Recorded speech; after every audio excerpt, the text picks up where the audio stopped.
Next, Mr. Chameleon and the case of murder and the smoking gun.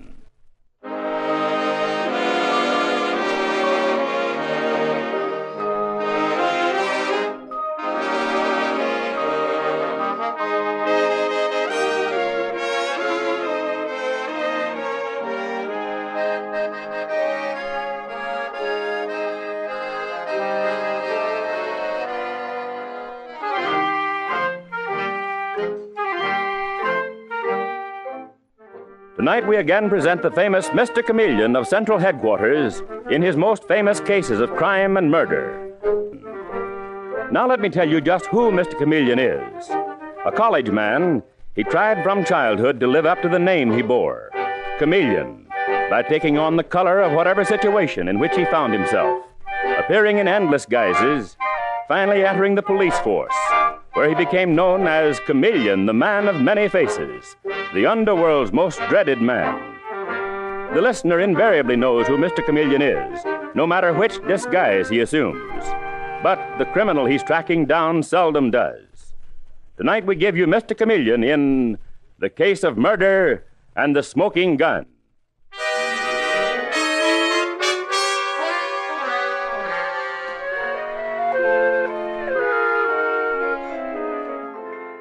Youthful faces and young laughter are pleasant things to see and hear. And the beautiful Willoughby home is alive with laughter tonight. For Larry Willoughby and his sister Barbara are giving a dance, and the cleared floor of the drawing room is filled with whirling figures. Figures who little dream that the music is soon to be shattered.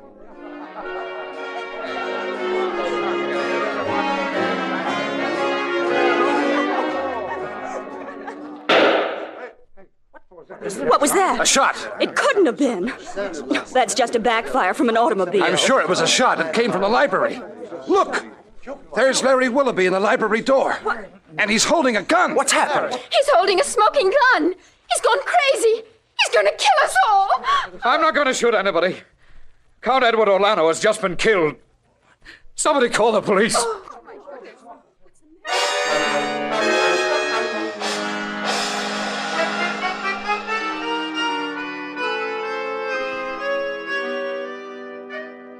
And now, a little later, we find Mr. Chameleon, the great detective, the man of many disguises, kneeling beside the lifeless body in the Willoughby library.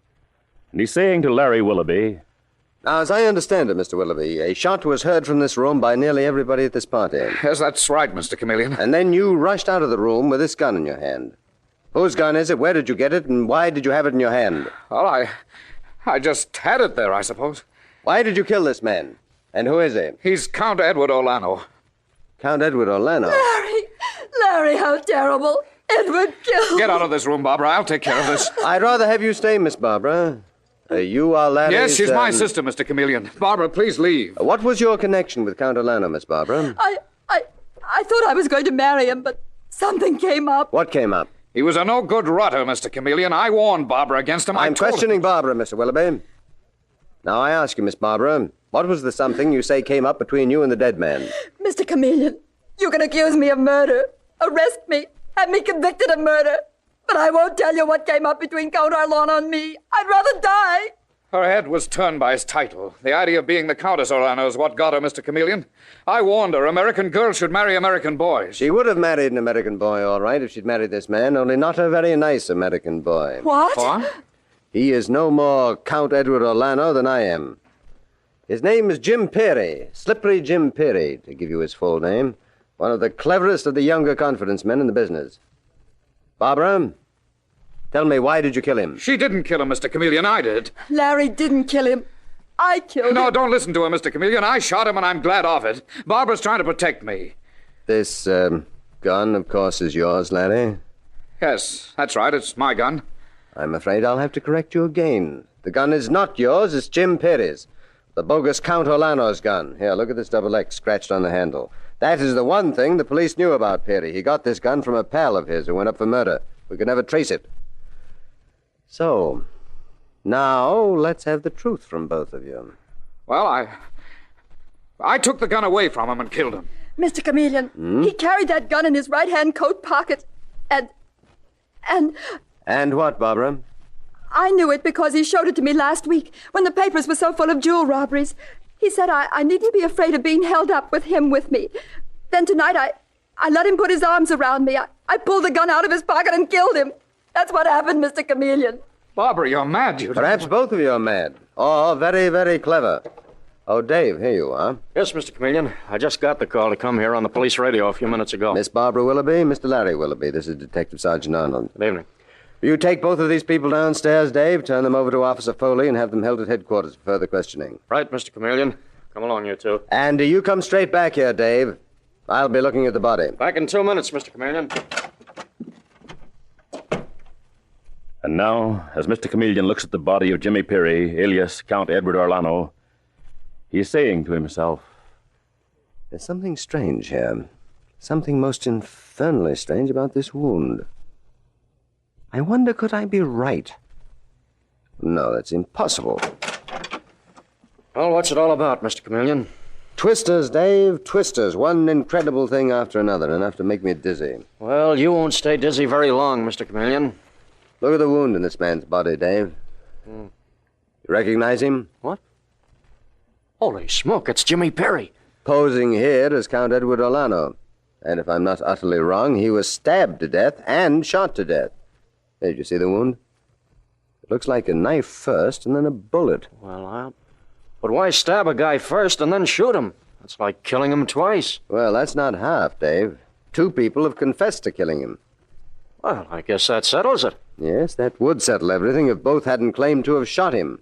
Nobody said anything about stabbing him.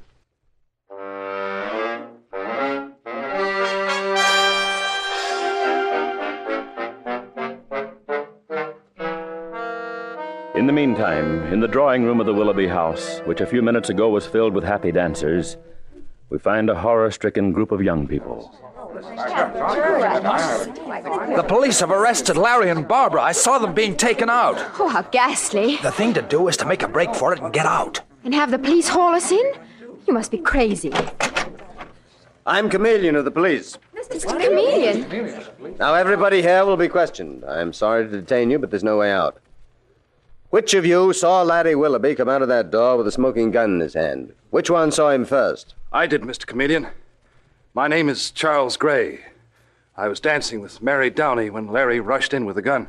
Are you, Miss Downey? Yes, but I really didn't see very much. My back was to the door. I understand. And your dancing partner here, Mr. Gray, was facing it? I wish I hadn't been, Mr. Chameleon. I can't believe it of Larry. And I certainly can't believe it either, Mr. Chameleon. I take it that both of you knew Larry Willoughby and his sister very well. Oh, yes, very well, Mr. Chameleon. Well, if you'll both step into the library with me, I'd be grateful. There are a few things that you might help me clear up. Come on, Mary. We may be able to help Larry and Barbara. I only hope we can, Mr. Chameleon. Yes, so do I. I also hope that you can help me find the murderer. Now, are you a good friend of Barbara and Larry's, Miss Downey? Barbara's the best friend I have in the world. You see, Larry and Barbara were left orphans, Mr. Chameleon, about 5 years ago, and so was I. I suppose that drew us together. Larry acted as a sort of a protector to both of us. Yes, his protective instinct may have been so highly developed that he committed a murder. But Larry couldn't have murdered anyone. As far as Barbara, it's just too ridiculous. Barbara. Barbara of all people. Yes, I understand you're in love with her, Mr. Graham. What? Who told you, Mr. Chameleon? Who told you that? You did, just now, Mr. Gray, the way you spoke her name and the look on your face. Did you know, Mr. Gray, that Count Edward Orlano was really Jimmy Perry, a confidence man? What? A confidence man? Oh, no, not really. But that's dreadful when Barbara had been going around with him for months. Are you sure, Mr. Chameleon? Are you sure about that? Positive, Miss Downey. One more thing. What became of the knife that was here in this room? Knife? What knife? What do you mean, Mr. Chameleon? I don't understand. Oh, yes. You mean the paper knife. The one they called a collector's item that Larry brought Barbara from Italy. That's it? Why, I don't know. Isn't it here? Barbara kept it on the desk. It seems to be gone. Why do you ask, Mr. Chameleon? Yes, what's that got to do with Orlano's murder, or Perry, or whatever his name was? I just wondered, that's all. We cops ask a great many questions, you know. Mr. Chameleon. Yes, Dave. All right, Miss Downey, that's all. And Mr. Gray, thank you. If you should need us again, Mr. Chameleon. Don't worry, I'll call on you. What is it, Dave? Mr. Chameleon, this place is running over with crooks. Benny Morgan is out there, and so is his girlfriend. Now, how could they get into a swell dump like this? Well, these kids pick up all sorts of odd trends at night spots. And isn't Benny the lad that we were tipped off to? That he was gunning for Jim Perry? Hey, yes, what a dumbbell I am for forgetting. Of course that was the tip. 2 fatal wounds, 2 confessions, and now 2 more bad ones here at the scene. Yeah. Dave, this thing is getting more interesting all the time. What'll I do about Benny? Hold him, Dave. I'll talk to him. And after that, I think I'll have another chat with Barbara and Larry Willoughby.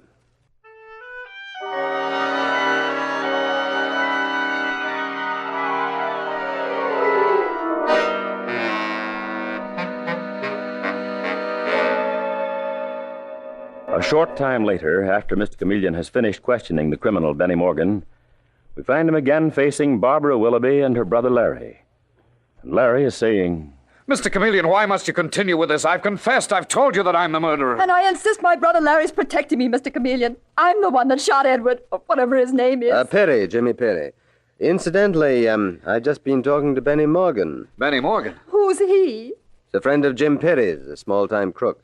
He and his girl were at your party. 2 very strange guests to have in your home, Barbara and Larry. I didn't know about it. Well, neither did I. Benny had threatened Perry's life. We're holding him despite your joint confessions. Benny told me something very interesting.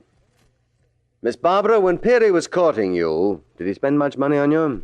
Why, yes. And you thought nothing of it? Naturally, since you believed him to be Count Edward Orlano. Yes, but what about this Benny? You said Benny told you something, Mr. Chameleon. He told me that Perry, who was flat broke 6 months ago, had suddenly gotten $10,000 from somewhere. How did he get that money? Who did he get it from? Who could... Miss Barbara, you feeling ill? Barbara, darling, you're not going to faint. No, I'm all right. Do you know anything about this money, Miss Barbara? Of course not. We know nothing about Perry's finances, and I still insist that I killed him. And your sister does the same. Mr. Willoughby, I have a motto. The innocent must be protected, and the guilty must be punished. But there is one thing sure. It isn't possible that both of you could be guilty of murdering Perry.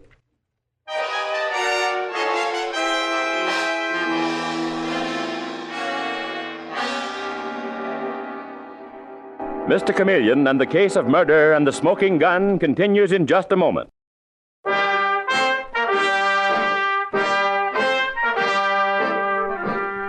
And now back to Mr. Chameleon and the case of murder and the smoking gun. Larry and Barbara Willoughby have both confessed to the murder of Jim Perry, the confidence man who posed in society as Count Edward Orlano. We now find Mr. Chameleon at police headquarters talking to the commissioner of police, who is saying... But you say you have 2 confessions, Chameleon. One from Larry Willoughby and the other from his sister Barbara. Yes, that's right, Commissioner. But as you know, 2 confessions are sometimes worse than 1. What about this $10,000? Where did Jimmy Perry get it, and why was he going under the name of Count Orlano? I think that Barbara Willoughby knows or suspects where he got the $10,000, but she won't tell me that any more than she'll tell me why she broke off with the man she thought was Count Orlano. Mm-hmm. Now, Chameleon, what about this business of Perry's being stabbed as well as shot? Coroner says you're quite right. Perry was stabbed first. And the weapon is still missing. The house has been searched, but so far there's been no sign of a blood-stained knife. My guess is that it was the paper knife that Charles Gray referred to. Tricked him into mentioning it. The knife belongs to Barbara. But where is it? Commissioner, I'm going to look for it. I'm going to conduct a personal search for that knife. I also want to find out more about Charles Gray and Mary Downey. A disguise? Mm-hmm. I'm going into the Willoughby home disguised as a representative of Larry and Barbara's attorney. My name will be Willard Hawkins. Their attorney has appointed me to take over the running of their home while they're in police custody. And I will send for Charles Gray and Mary Downey and talk to them about Larry and Barbara's affairs.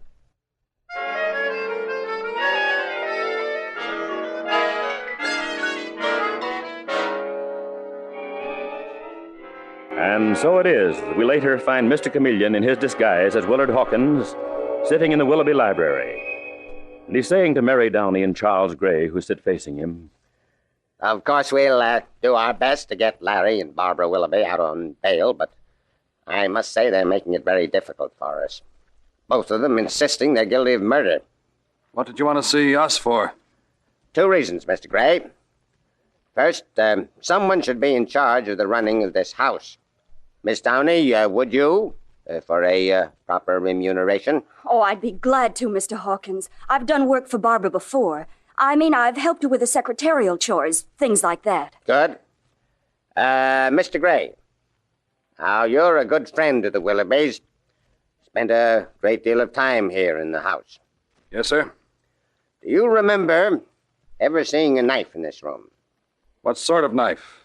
Oh, paper knife, possibly. No, I never did. Why, Mr. Hawkins? I just wondered.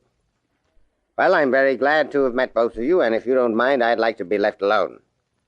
I'll call you tomorrow, Miss Downey. Very well, Mr. Hawkins. Anything I can do, I'll be glad to. Thank you. Good day. Well, what is it, Mr. Gray? I was just wondering. You say you want to be left alone? Yes. In this room? That is a very odd question. I have business to attend to. The police, I simply have business to attend to. Good day. Good day, Mr. Hawkins. Goodbye, sir. And be sure to call on me, too. I'll do anything for Barbara. And Larry, too. I'm sure you will, young man, and especially for Barbara. I'm counting on your being willing to do something for Barbara. But, anyway, I think that's all now. Goodbye. Goodbye. That knife must be somewhere, that vanishing knife. But it was that knife that killed Peary. The shot was fired later.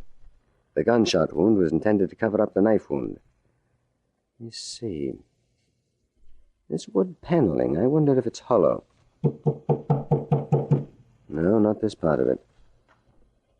Yet Detective Sergeant Arnold searched the room and he... Well, perhaps over here.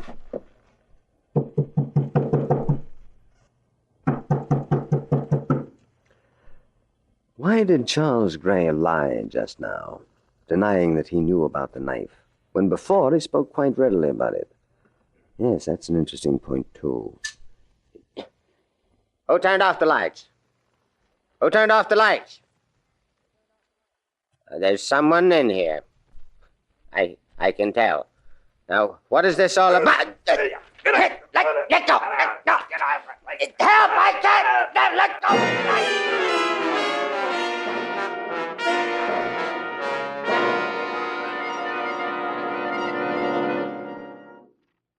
How's that cut on your head, Mr. Chameleon?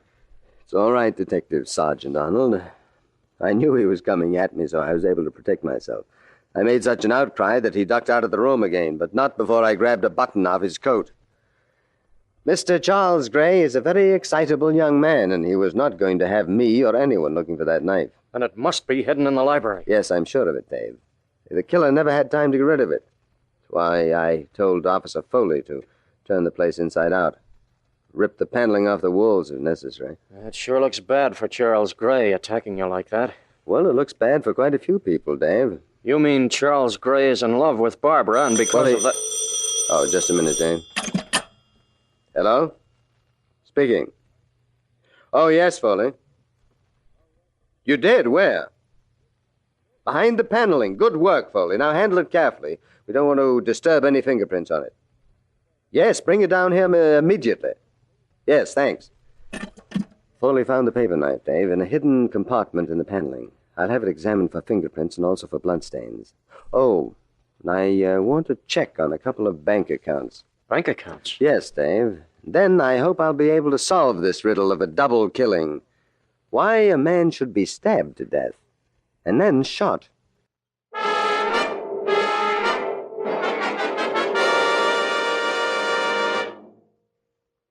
Okay, Dave? Is the stage all set? Yes, Mr. Chameleon. There are all of them waiting in the Willoughby Library. Larry and Barbara were brought here in the custody of Officer Foley. All right. Stand by. I may need you. Have you got the knife? Yes, right here. Carefully wrapped and protected, as if it were a jewel of great price, which it is. But Barbara and Larry, what's it mean? It's wonderful to see you here, but What's it all about? I don't know, Charles, and Larry doesn't either, do you, Larry? No, Barbara, I don't. Maybe Mr. Chameleon has good news. Maybe that crook Benny Morgan they picked up, maybe he confessed. How could he, Mary, when I've confessed to the murder? You mean both of us have, Larry, and... Oh, here's Mr. Chameleon. Good afternoon, everyone. Mr. Chameleon, what is this? Why have you brought us all here this way? Well, because I thought you all had an equal interest in this case. Your friend Charles Gray is more than a friend, Miss Barbara. He is so devoted to you that he tried to stop me from finding this knife. Knife? Larry, it's the paper knife you gave me. Why, yes, Barbara. Wait a minute, Mr. Chameleon. Where did you get that knife? Oh, I bet the fellow Hawkins you had in here was a police spy, not somebody from the lawyers at all. Yes, you're quite right, Charles. I was Hawkins. You, Mr. Chameleon? You were Hawkins? Mm-hmm. And in my disguise of Hawkins, I learned several very interesting things. One was that you lied. I didn't. When this investigation started, Charles Gray, you did not hesitate to tell me about the paper knife which Larry had given Barbara. But you denied the existence of such a knife to me when I was disguised as Hawkins. Why? Where did you learn, Charles Gray, that knife was the murder weapon, not a gun? But, Mr. Chameleon, I don't understand. Well, it's very simple, Miss Barbara. Count Orlano, who was really Jim Peary, was stabbed to death. The shot was supposed to conceal the stab wound, only it didn't. Charles Gray, answer me. Who was it who told you that Peary was stabbed to death and that Barbara probably did it? No one. You're lying, and it's very foolish of you to lie. I'm not. Charles Gray, this is mistaken chivalry. You're not even helping Barbara now. But I don't know what to say. Yeah, well, then I'll say it for you. Mary Downey told you that she feared a knife had been used. And she was also afraid that Barbara might have used it. Mr. Chameleon. The knife had disappeared. But Mary guessed correctly that it must be hidden in this room. She knew that Larry didn't have time to take it far or get rid of it. But it wasn't Mary. Yes, I know, Larry. You thought it was your sister Barbara who murdered Peary. You walked in here and found Peary with a knife in his heart. You pulled out the knife, pressed the gun over the wound. The severe burns on Peary's shirt front told me that. You recognized the knife. You took it for granted that Barbara was the killer.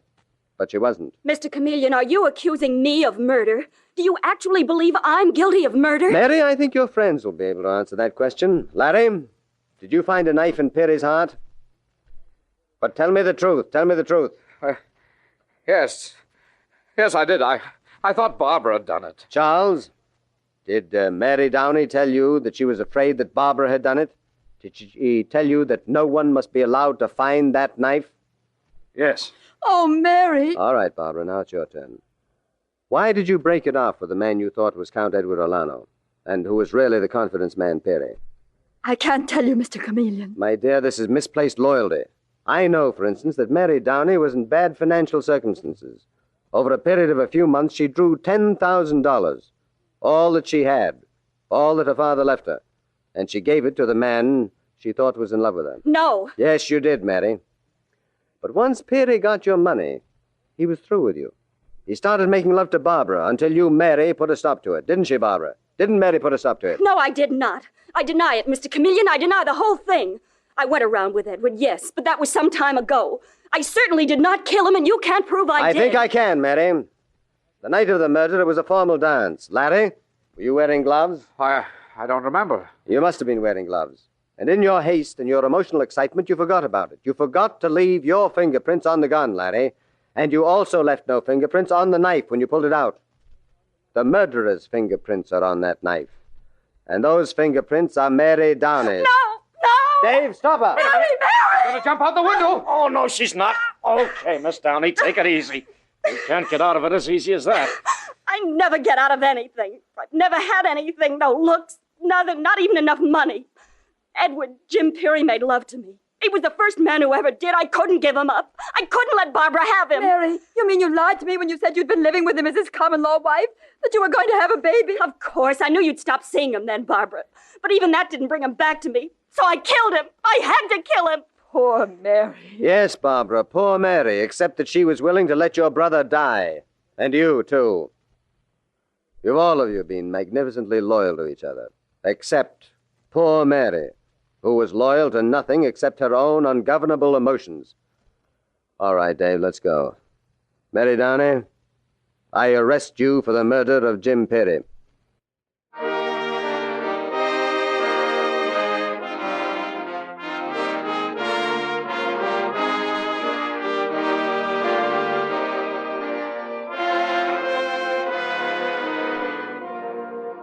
And with these words, Mr. Chameleon concludes tonight's murder case.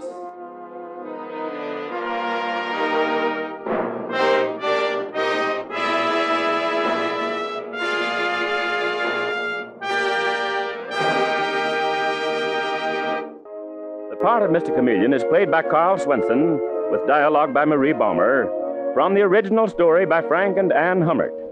Music directed by Victor Arden. This is Ford Bond speaking for Howard Claney, who was unable to appear.